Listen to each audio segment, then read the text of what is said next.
Bienvenue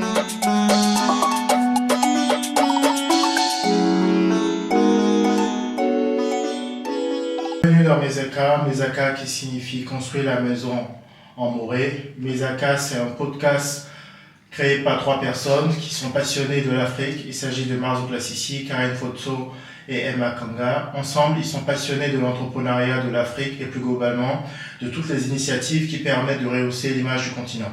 Cette initiative vise à mettre en lumière les héros du quotidien qui font l'Afrique d'aujourd'hui et de demain, ceux-là qu'on connaît parfaitement bien, mais aussi ceux qu'on connaît moins bien et qui, au travers de leur art, de la culture, du journalisme, de la communication, du sport, de la musique et bien d'autres initiatives, même des initiatives incroyables qui méritent d'être connues et portées à l'attention du grand public. Aujourd'hui, nous recevons dans Mesaka Rachid Hud Congo, président de l'Union des associations burkinabè de France. Rachid est informaticien de formation. Il a travaillé avec de grandes banques telles que Société Générale, mais exerce en tant que consultant en IT aujourd'hui. Avant son mandat de 3 ans qui a débuté en mars 2024 à la tête de l'association de l'Union des associations burkinabè de France, il intervenait de manière très active dans l'organisation des activités associatives à l'endroit des burkinabè résidant en France et a été administrateur et référent de la commission jeunesse du FORIM, qui est le Forum des organisations de la solidarité internationale issue de la migration. Sans trop tarder, je vais laisser la parole à notre invité. Bonjour Rachid. Bonjour Monsieur Lassissi. Bienvenue dans Mesaka. Est-ce que tu peux te présenter pour nos auditeurs ainsi que nos abonnés et nous dire quel est le but de l'association dont tu es le président? Merci beaucoup. Je suis Rachid Hud Congo, comme ce qui a été précisé, et président de l'Union des associations burkinabè de France, qui est une fédération qui regroupe une trentaine d'associations burkinabè immatriculées en France. Et nous avons pour but justement d'utiliser ce réseau-là d'associations afin d'impacter non seulement notre communauté ici, en termes d'engagement social, en termes de participation également à la vie, on va dire, communautaire ici, et aussi au-delà même d'ici, puisque nous impactons aussi sur place dans notre continent, notamment au Burkina Faso et aussi ailleurs. D'accord, merci beaucoup Rachid pour cette présentation. Est-ce que tu peux nous en dire plus sur les projets de votre association et les projets de votre association à court et moyen terme? D'accord. Bon, déjà à court terme, les projets que nous avons, c'est tout d'abord permettre à nos associations membres, et même au-delà de nos associations membres, de pouvoir utiliser les dispositifs de financement associatifs qui existent en France. Notamment, nous avons un programme qui s'appelle le Praosim, qui est un programme qui appartient au FORIM, mais destiné à l'ensemble des associations dont la gouvernance est essentiellement composé de personnes issues de l'immigration. Et ce programme-là, Praosim, qui signifie le programme d'appui aux organisations de la solidarité internationale issues de la migration, est un programme qui permet à chaque association dont j'ai cité tantôt de pouvoir bénéficier de 15 000 € par an pour faire un projet dans son pays d'origine. Dans son pays d'origine, cela signifie le pays d'origine dont justement la composition de l'association est fortement représentée.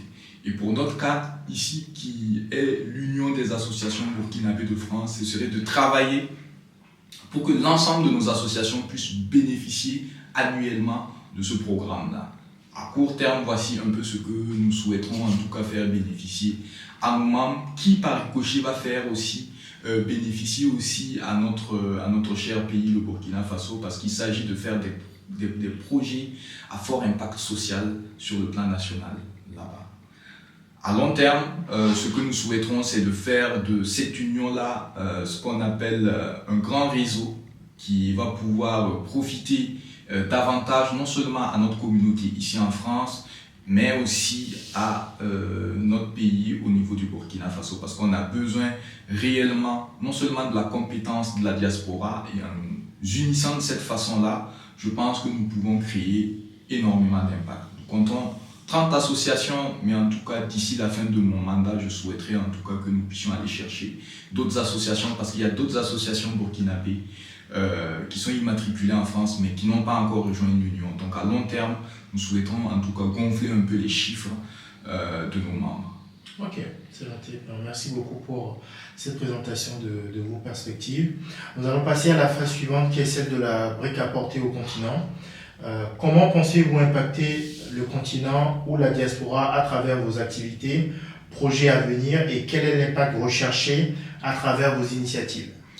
Merci pour cette question. Tout d'abord, nous souhaitons que, à travers notre union, notre unité, que nous puissions inspirer d'autres diasporas, certainement des diasporas qui souhaitent s'organiser, mais qui souhaitent aussi avoir aussi des modèles, pourquoi pas, qui inspirent. Et nous, notre objet réel est de pouvoir réellement inspirer dans un premier temps et deuxièmement, montrer à l'Afrique qu'elle a besoin aussi de ses enfants qui sont hors du continent, notamment cette diaspora-là qui a toujours été sollicitée lorsque l'Afrique, certains pays d'Afrique ont traversé des moments douloureux. Elle a toujours sollicité sa diaspora pour qu'elle lui vienne en aide. Et je me rappelle, nous à notre niveau, au niveau de l'Union, que ce soit la pluie du 1er septembre 2011 qui a fait des dégâts au Burkina Faso, on a dû faire appel à notre diaspora pour qu'elle contribue. Et je sais qu'à l'époque, nous avons fait une levée de fonds de 50 000 € pour soutenir.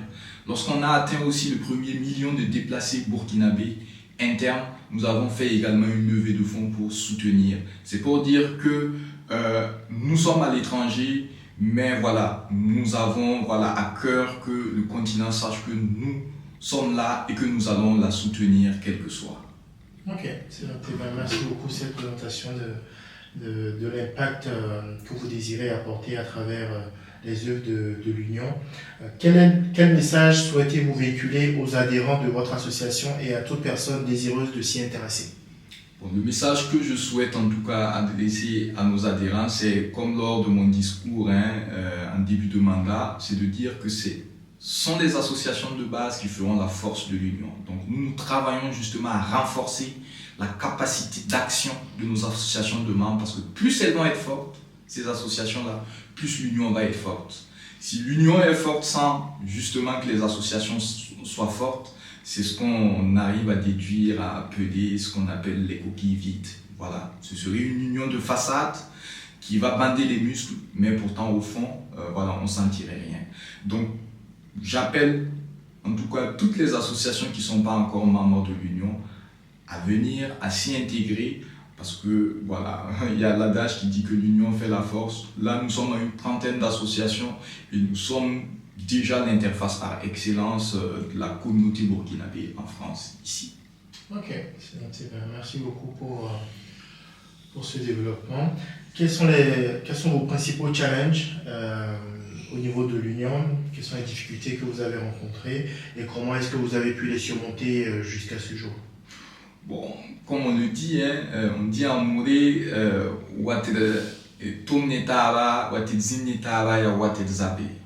en français, ça veut dire juste quand on invite des gens à venir pour que vous travaillez ensemble, surtout dans le social, c'est un peu inviter les gens à ce que vous vous froissez de temps en temps, qu'il y ait des disputes de temps en temps. Et ça ne manque pas. Mais ce qui est essentiel et ce qui est bien et positif, c'est que chacun avec qui j'ai pu travailler a toujours montré justement son engagement et c'est quelque part ce qui importe. Mais effectivement, gérer les humains, gérer les hommes, c'est pas chose facile et on arrive toujours à s'en sortir parce que le principal élément moteur, c'est l'engagement et on travaille avec des femmes et des hommes de qualité au quotidien et c'est ce qui nous aide vraiment à avancer. Ok, merci beaucoup pour le partage des challenges que vous avez rencontrés et comment vous avez pu les surmonter. Sans trop tarder, nous allons passer à la phase suivante qui est celle des clés de la maison. Peux-tu nous donner une citation ou un proverbe qui t'inspire quotidiennement et pourquoi avoir choisi celui-là? Oui, j'ai un proverbe en tête qui me suit depuis mon plus jeune âge et ce proverbe-là m'a été inspiré pour ne même pas dire enseigné par un professeur que j'ai eu au Niger qui s'appelle Monsieur BZ. Je me permets de le citer parce que voilà, c'est quelqu'un qui a beaucoup impacté certaines de mes années scolaires à l'époque. Et ce proverbe-là, c'est un seul grain suffit pour faire pousser le baobab. C'est-à-dire, tout le monde connaît le baobab qui est l'arbre qui est imposant dans la forêt et surtout dans les savanes en Afrique. Et il faut savoir que le baobab, ce qui fait pousser le baobab, c'est qu'un seul grain. Et c'est sur ça que je m'inspire parce que je sais que chacun à son niveau, chaque personne à son niveau peut impacter. Et il faut simplement commencer par quelque chose parce que le baobab, avant d'être ce qu'il est parti de sa petite graine. Et pour moi, c'est quelque chose d'important et j'ai ça au quotidien, ce qui me permet de faire des petites actions qui, au fur et à mesure et au fil du temps, quand on les regroupe ensemble, deviennent des actions assez imposantes. Ok, c'est très profond comme citation. Quels sont les principaux facteurs qui vous permettent de réaliser l'objet de l'association dont vous êtes le président? Les principaux facteurs qui me permettent de réaliser voilà, cette association, enfin, les actions de l'association, faut dire que c'est l'accompagnement que j'ai au quotidien des aînés. Parce qu'il faut dire que j'ai repris le flambeau, comme ce qui a été dit tantôt, que cette année, et d'avoir des aînés qui étaient aussi membres actifs au niveau du bureau de l'Union et qui m'accompagnent aujourd'hui, c'est quelque chose que j'apprécie énormément et je les remercie au passage. Faut dire aussi que j'ai une équipe aussi qui est dynamique, qui est, voilà, on va dire, une équipe franchement avec pas mal de compétences qui permettent, voilà, quand on met chacun avec sa compétence tout autour de ces actions-là. Il y a une bonne synergie. Voilà, il y a une bonne synergie qui permet justement de pouvoir mener à bien voilà, les actions que nous souhaitons mettre. Il faut dire aussi que pour moi c'est une étape parce que effectivement nous avons besoin d'avoir ce gros ensemble-là qui va nous permettre effectivement de pouvoir représenter notre communauté parce que quand on est jeté comme ça ou quand on arrive un peu à l'étranger et quand on n'arrive pas à se retrouver, à retrouver des repères, c'est difficile. Beaucoup d'entre nous ont vécu ça et quand on sait qu'on a les moyens et les clés justement pour aider à améliorer un peu ce sentiment-là lorsqu'on arrive à l'étranger, c'est-à-dire le sentiment d'être seul, d'être abandonné, voilà. Pour moi, c'est ça qui m'aide beaucoup aussi à actionner un peu toute cette synergie-là qui va permettre justement à l'Union d'atteindre ses objectifs. Ok, merci beaucoup pour cette présentation. Quels sont selon toi les 3 ingrédients qui manquent à l'Afrique d'aujourd'hui pour qu'elle puisse avoir davantage d'impact dans le concert des nations, y compris par sa diaspora que tu représentes? Merci pour cette question parce qu'elle est très importante, je trouve. Tout d'abord, je souhaite dire qu'il n'y a pas un continent, il n'y a pas un pays aujourd'hui qui est vu et qui se développe correctement sans sa propre monnaie. Donc, il est temps, il est plus que temps. Et nous suivons l'actualité au quotidien. Nous voyons qu'aujourd'hui, l'Afrique a amorcé une nouvelle phase, c'est-à-dire qu'il y a une grosse prise de conscience, surtout au niveau de la jeunesse. Et c'est le moment d'actionner ce premier pas-là, je pense, à mon sens, c'est-à-dire aller vers une monnaie unique africaine. Parce que quand on parle d'union, les États-Unis, c'est une union, un concert de nations. Ils ont leur propre monnaie. L'Europe également, ils ont leur monnaie. L'Afrique doit penser à aller dans ce sens-là. Et pour moi, ça, c'est un des gros points dont il faut que nous y arrivons. Okay. Le second point pour moi, c'est les dirigeants. Et là, on commence à voir effectivement que les dirigeants commencent à comprendre même leurs citoyens, leurs concitoyens, parce qu'aujourd'hui, nous sommes en train d'aller vers une nouvelle race de dirigeants qui savent qu'elles n'ont pas le choix, il faut qu'elles travaillent pour l'Afrique. Et je pense que ceux qui sont à la traîne doivent rattraper le pas, parce que sinon, la sentence sera sans appel. Ça, c'est le second point. Le dernier point pour moi, c'est l'unité. Il faut que nous arrivions à nous unir davantage, que les diasporas soient reconnues comme telles. Aujourd'hui, j'ai également présidé pour la première fois les élections burkinabées en France ici concernant la présidentielle de 2020. C'est un nouveau pas, c'est un grand pas pour nous, la communauté de la diaspora burkinabé à l'étranger, parce que tout simplement, à partir du fait que nous avons pu acquérir ce droit-là, ce droit de vote depuis l'étranger, nous permet de nous considérer comme des citoyens pleins. Ça, c'est un gros pas auquel j'invite en tout cas tous les pays d'Afrique à pouvoir procéder ainsi. Faire de telle sorte que leur diaspora puisse voter, parce que ce ne serait que dans l'unité des filles et des fils de l'Afrique qui se trouvent dans le continent ou en dehors que nous allons y parvenir. Ok, merci beaucoup pour ce partage qui est très profond et inspirant. Nous allons passer maintenant à la phase suivante, qui est la question de l'invité.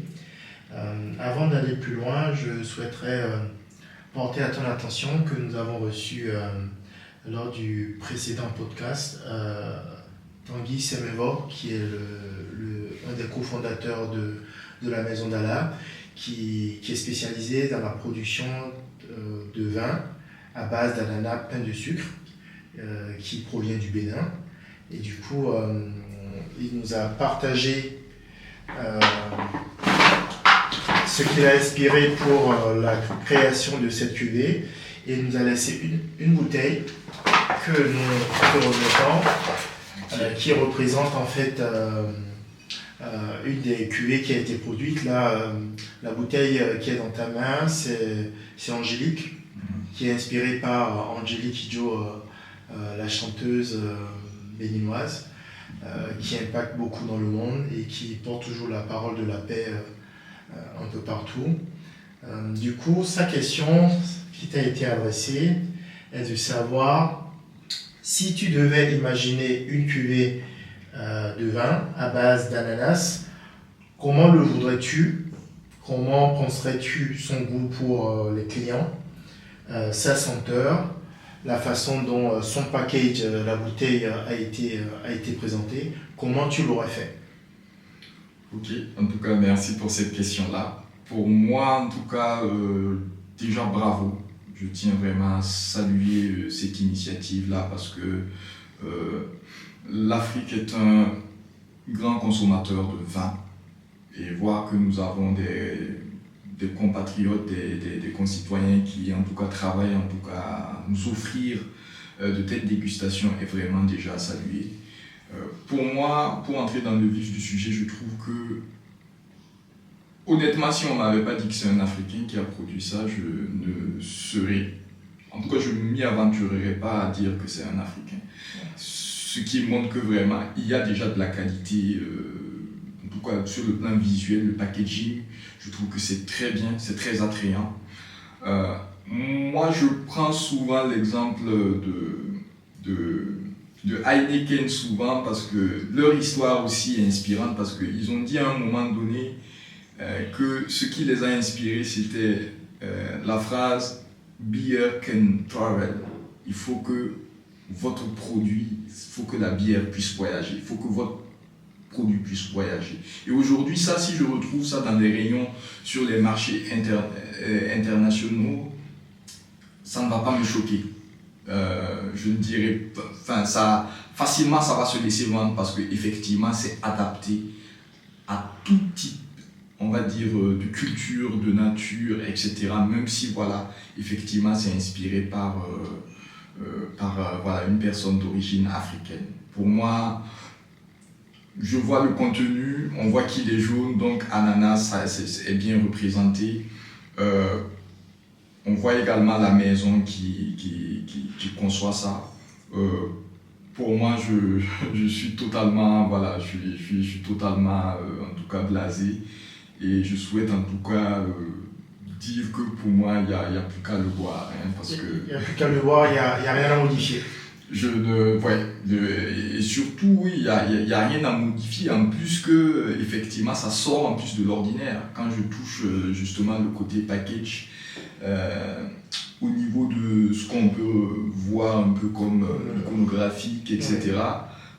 C'est peut-être que ceux qui regardent ne le sentent pas, mais effectivement au toucher, on arrive à remarquer en fait chaque élément qui est sur la bouteille. Et voilà, je trouve que c'est très bien agencé et franchement bravo.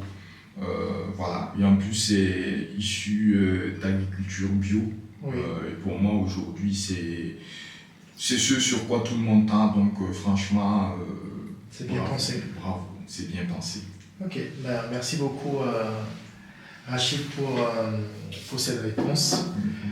Du coup, si tu devrais adresser une question à notre prochain bâtisseur, quelle serait ta question? Ma question, bien évidemment, va aller dans le sens de la diaspora, des diasporas. On dit que la diaspora est une puissance silencieuse. Jusque-là, on n'a pas les preuves qu'effectivement c'est une puissance silencieuse. Je souhaiterais demander à l'invité comment lui il souhaiterait voir les actions de la diaspora. Elle, voilà, ou elle. En tout cas, qu'est-ce qu'elle pense ou qu'est-ce qu'il pense que les diasporas peuvent faire pour encore améliorer leur impact sur le continent. Et vice-versa aussi, cette reconnaissance aussi que souvent les diasporas recherchent aussi vis-à-vis du continent, parce que on ne le quantifie pas forcément sur le plan, on va dire, humain, c'est souvent sur le plan économique, parce qu'aujourd'hui on dit que les transferts de fonds de la diaspora dépassent l'aide publique au développement. Mais qu'est-ce qu'on met au final dans tout ça? Voilà, ma question c'est vraiment de savoir comment la diaspora peut encore mieux contribuer qu'elle le fait aujourd'hui. Ok, c'est noté. Merci beaucoup, on lui adressera ta question. Nous arrivons à la fin de ce podcast. Quel serait pour toi le mot de la fin?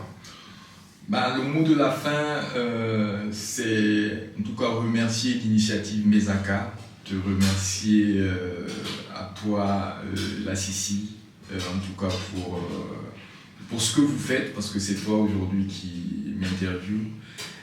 Et pour moi, en tout cas, c'est un très beau projet. Il faut persévérer. Merci.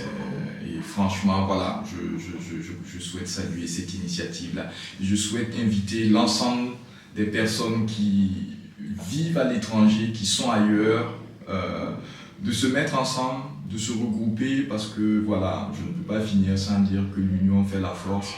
Et où que vous soyez, d'où que vous venez, n'oubliez pas la mère patrie, qui est l'Afrique. Okay. Merci. Merci beaucoup, c'est très très profond. Normalement, pour terminer notre interview, on est censé te proposer de signer la brique de la maison Mesaka. On ne l'a pas actuellement, du coup, on aimerait que tu nous dises quel est le mot que tu aurais souhaité inscrire sur cette brique-là pour qu'on puisse la graver dessus avec ton nom. Le mot que je souhaite que vous graviez dessus avec mon nom, c'est... je vais revenir sur mon proverbe parce que pour moi, encore une fois, Mesaka est né, je pense, il y a quelques mois. Et pour moi, c'est une nouvelle graine et elle va impacter, c'est sûr, parce que le fait de... Je vous connais, je connais Frédéric et là aujourd'hui je te rencontre, j'ai vu un peu la volonté qui vous anime et pour moi il faudrait inscrire en tout cas un seul grain suffit à faire pousser un baobab. Ok, c'est noté. Merci beaucoup. Merci beaucoup Rachid pour cet échange très intéressant. Merci de nous avoir accordé ton temps, que je l'espère sera très instructif pour nos abonnés et pour nous. C'était un réel plaisir pour nous de te recevoir. Avant de terminer ce podcast, je souhaiterais remercier toutes les personnes qui nous suivent sur les différents réseaux sociaux. Au nom des membres de Mesaka, je vous dis merci. Je réitère à nouveau mes remerciements à Rachid qui nous a fait l'honneur d'intervenir sur notre podcast. Merci à tous ceux qui se sont impliqués dans l'organisation de ce tournage. Merci également à tous ceux qui suivront ce podcast via nos différents canaux. N'hésitez pas à nous rejoindre sur nos différentes plateformes et réseaux sociaux, Instagram, YouTube, Spotify et TikTok, Action_Mesaka, et à vous y abonner. Nous vous invitons également à découvrir les activités et les actualités de l'Union des associations burkinabè de France à travers leur page que je laisse Rachid nous partager. Vous tapez juste UABF-Union des associations burkinabè en France. Donc voilà, c'est aussi simple sur ça et on est plus sur Facebook. Voilà, vous y allez, vous allez voir l'union et le logo, ce sont des abeilles qui se sont mis ensemble. Dans une ruche. Voilà, dans une ruche. Et pour produire du bon miel. Voilà, c'est ça l'esprit. Ok, c'est noté. Merci beaucoup pour votre attention et à bientôt. Merci beaucoup. À bientôt.